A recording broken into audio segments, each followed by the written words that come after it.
Hello, it's Sunday morning, and that means it's time for Ask a Brit. Now, forgive me today, I have a bit of a cold, so if I sound stuffed up, it's because I am. The wife is too. She's actually catching what I had throughout the week and is now getting sick, so if you hear her off screen, she might sound like a monster.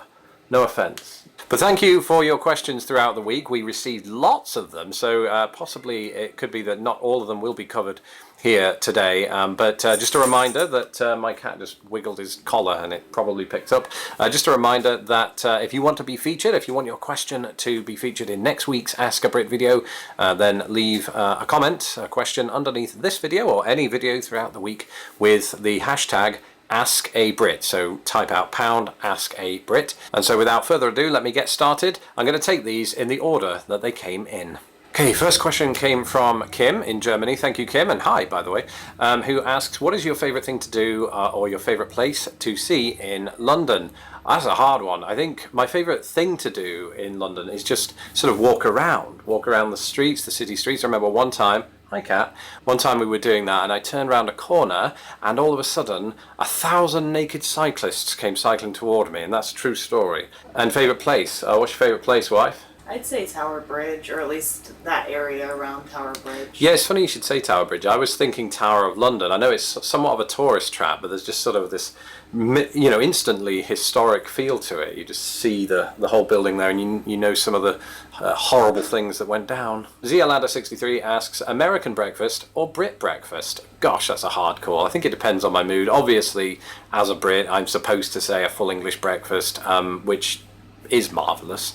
But I don't know, there's something to be said for the American variant on it, I guess. Though I tend to steer clear of those kind of breakfasts just because, they kill you if you eat too many of them, if you have 3 a day. Okay, this next question comes from Big Boss, who says, knowing a few Brits, it seems you all have some irrational fear of firearms.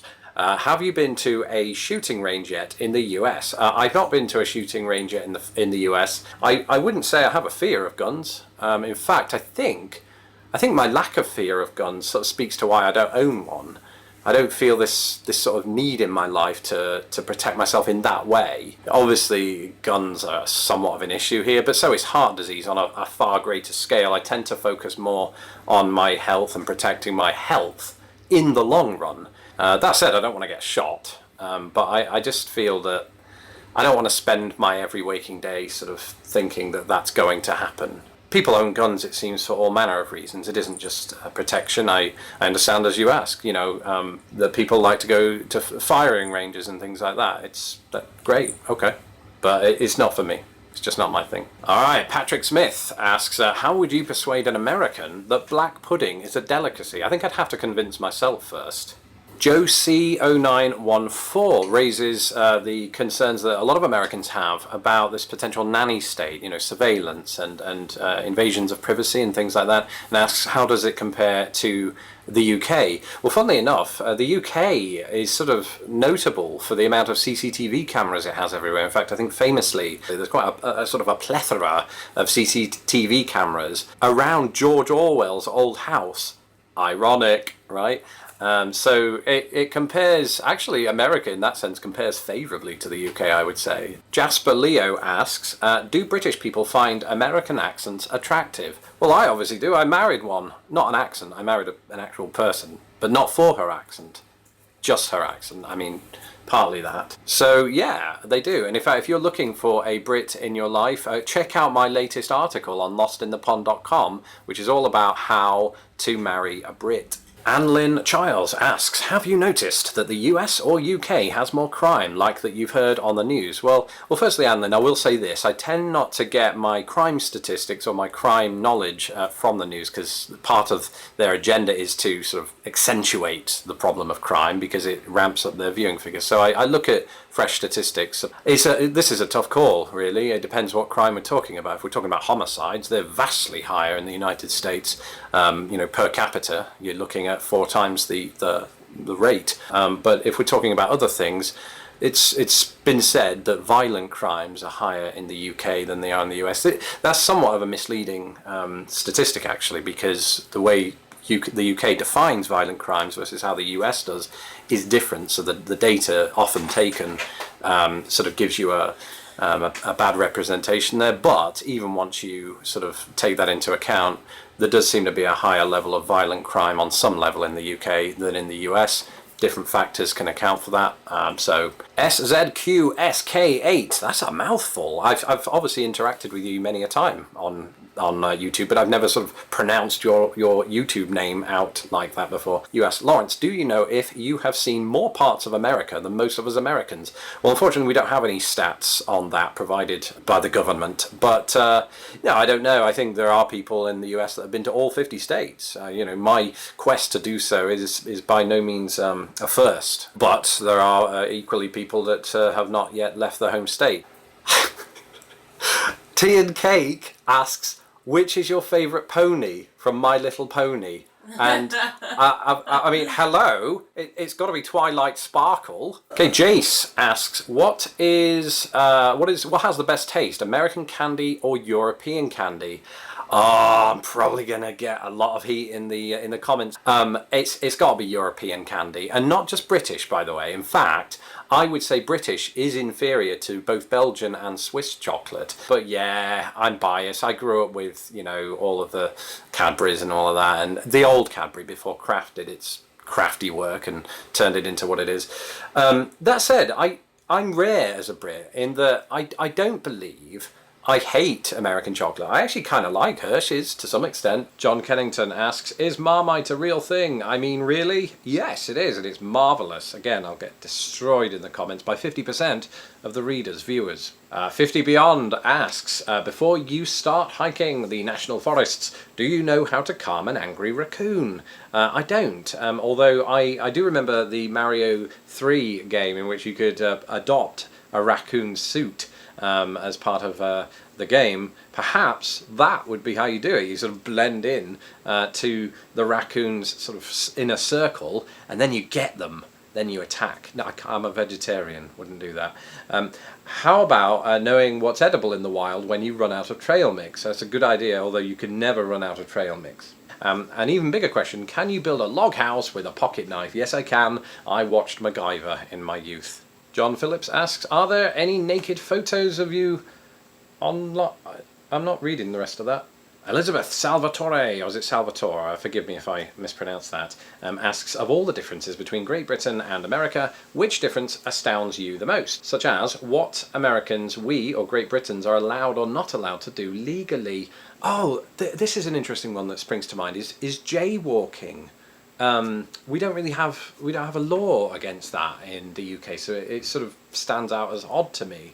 And when I first moved here, I was always told about, oh, don't jaywalk. For me, I suppose it's a safety measure in a sense, but I mean, if you can sort of glean where the traffic is, if there's no cars for miles, just walk. So next question comes from Scootaloo. Hi Scootaloo, who asks, what was your first thought on the sheer size difference between US retail supermarkets such as Walmart or Meijer in America versus Asda or Tesco, which is typically half the size on average? And yeah, this is true. Massive cultural difference, and one that I don't think overcome to this day on the whole. It's almost like you need your own GPS just to go around Walmart. The signs themselves that hang in there are just not enough. Next question comes from Misty Medendorp. That's an amazing name. Well done, Misty. Who asks or says, in 2006, my mom and I went to London. My mother's maiden name is Sedgley, so we went to Sedgley, England. While in Sedgley, we went to a pub. My mum was so excited and showed everyone her ID with her maiden name on it, but they couldn't give a rat's patootie, rat's arse, to us. Do people in England not care about British Americans looking for their roots, or were these people just rude? Oh, interesting. I don't know. I think, funnily enough, we do have an interest in sort of history and genealogy. We have a TV show, in fact, called Who Do You Think You Are?, which looks back at the history, the genealogical history of celebrities throughout the ages. I think you do have a version of that here, but anyway, that's by the by. If your mum's last name was Grimsby and you came to my hometown while I was there, I would be astounded, firstly, that you were there, and secondly, that that was the reason you were there. So it depends on who you speak to. A lot of people would be very, very excited by that. Adam Manley asks, have you ever met a New Zealander? Do Lamingtons exist in America? Yes, I have met a New Zealander. I actually was good friends with a couple actually at university from New Zealand, from Wellington. But as to whether Lamingtons exist in America, I'll have to do some more research on that. Not sure what a Lamington is. Flying Brian, hello Flying Brian, asks, flying to Manchester in October. I know it's a far cry from Grimsby, but any suggestions on places I must see while in that area for a week? Definitely go to Old Trafford if you're interested in sports history. Old Trafford is the stadium of the greatest football team in the world, Manchester United. Just walk around, basically. Manchester's pretty cool. I like Manchester a lot. Some good bars and restaurants in the area. And if you're feeling lucky and you don't want to just stick to Manchester, they have a train station, a big train station that can get you to virtually any major city and town in the country. Next up, Becky Green, who says, or asks, why do Brits sometimes pronounce a word that ends with an sound, so like Samantha? Yeah, good question that. I think it only happens, by the way, when the next word after that also begins with a vowel. So if we're saying Samantha and Gemma was the first name that came to my mind, Samantha and Gemma, we sort of just roll into it, and to do that we feel we have to put an R in there, whereas Americans are going to go Samantha and Gemma. I think it's a throwback, I suppose, to the development of the English language in those parts, but I'll look further into that for you. Keith Myers from Indiana asks, hello Lawrence, I was wondering, when you were living here in Indianapolis, did you and your wife ever get down to Brown County in October when the leaves were changing colours? Oh yes, we did, and honestly it is one of the most beautiful sights that I've known here in the US. I recommend anyone who is visiting Indiana to take a drive down there during the fall to see those unbelievable colours in nature. Fabulous it is. Rick Smith asks, have you been to South Carolina or Georgia? I haven't. It's actually something that is of course on the bucket list because I'm trying to get to all 50 states. But if you look at a map, and I have an interactive map actually on all of the states that I visited, it's on my website at lostinthepond.com, and when you look at that map, the majority of it has been sort of from the Midwest to the East Coast, with like Colorado and Florida thrown in there. But no, I absolutely want to see both the Carolinas and Georgia and the southern states in general. Felicia asks, what words do Brits have the most trouble pronouncing in American English? I can't speak for all Brits, but there's one word in particular that's very prevalent in US English that's not so prevalent in British English, and that's the word prerogative. Prerogative? Yeah, it's got too many R's in there to where I find it sort of, it's a mouthful, put it that way. It is my prerogative to learn how to pronounce it a little more naturally, but that is definitely one that I struggle with. Angela, who I know from my days in Grimsby, asks, is there anything, so food item, that you miss from the UK which isn't available or as good in the US? Well, we've obviously touched on foods, but there are other things. I mean, TV shows for one, although we can get some access out here. I miss having Doctor Who right there when it goes out live. I missed Match of the Day. And I miss British people as well. If I could just get all of the British people I know and bring them here to the US and just keep them in one room, it would be awful, actually, in hindsight. Maybe give them each their own room and go visit them on individual bases. Devin Bell asks, in your British accent, will you say Wu-Tang forever? Wu-Tang forever. The next question comes from Mrs. Loon, who talks about how in the Ukraine, the Ukrainians would be able to tell Americans just by their appearance. You know, I think of it, a lot of it comes down to fashion sense in many ways. I tend to think that Americans, at least here in the Midwest, perhaps in other areas as well, they tend to go a little baggier with their clothing. You'll see baggier jeans and baggier shirts and all of that, possibly baseball caps on backwards. There are also distinguishing features too. There are people who have faces that when you look at them, you can tell instantly they are American or they are British. But yeah, I mean, it would be very easy just to fall into a generalization around it and to also guess. I mean, I couldn't always guess, I don't think. And finally, Elizabeth F. asks, are you a regular tea drinker or coffee drinker? You know, it's very, very weird, this one, because I'm British. I should, by rote, be the biggest tea drinker in America. But it's not the case. I could take tea or leave it, if I'm honest with you. Coffee is my thing. But actually hot drinks in general, I didn't drink until about 2013 when I decided I wanted to give up pop, and I replaced it with coffee. And I've not gone back since. I have about 15 cups a day. And that's it for this week's episode of Ask a Brit. Thank you once again for all of your questions, and keep them coming. Let me know in the comments below if you have any questions using the hashtag #AskABrit, and we'll try to get that featured in the video next week. Until then, check out our videos that are coming out this week, and don't forget to visit lostinthepond.com.